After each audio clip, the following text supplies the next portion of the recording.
Blackmagic quietly announced an update to their wildly popular Blackmagic Pocket Cinema 6K, the 6K G2. In today's video, we'll be looking over what's new in this update to the 6K.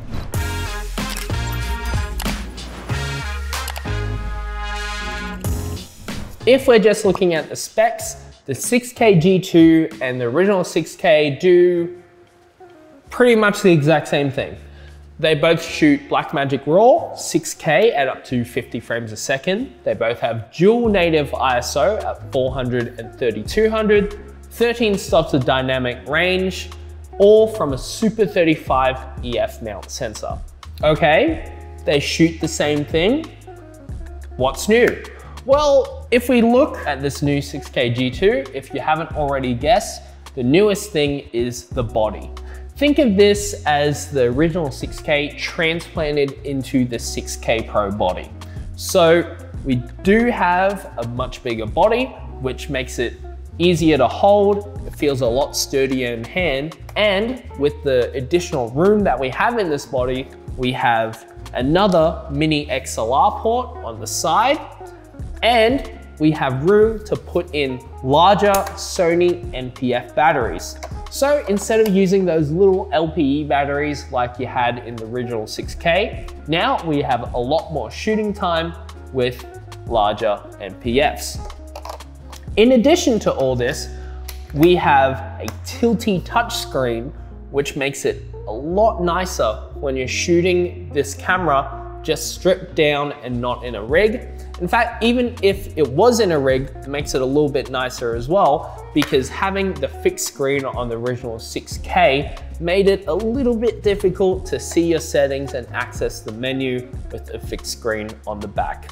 In addition to all this, the 6K G2 is now compatible with the 6K Pro accessories. So that means that you can put the NPF battery grip from the 6K Pro onto this camera and the OLED viewfinder onto this camera as well.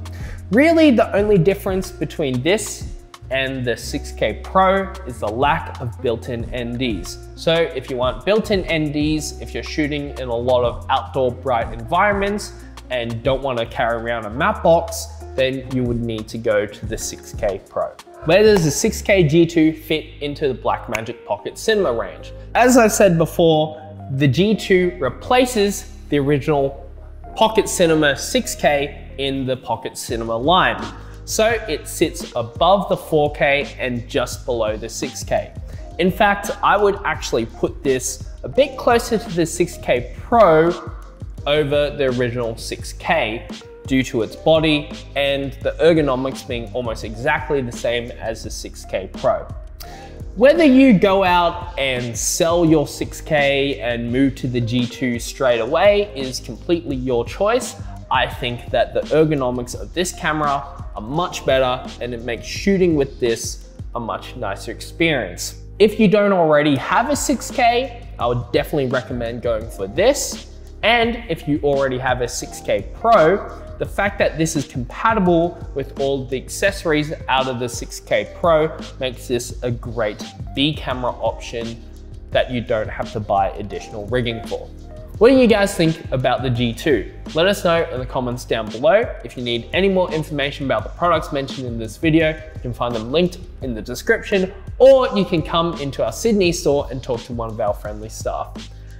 Remember to follow us on Instagram for those and gear updates, tech news, and giveaways. If you like this video, let us know by hitting that like and considering subscribing. Thanks heaps for watching and happy shooting.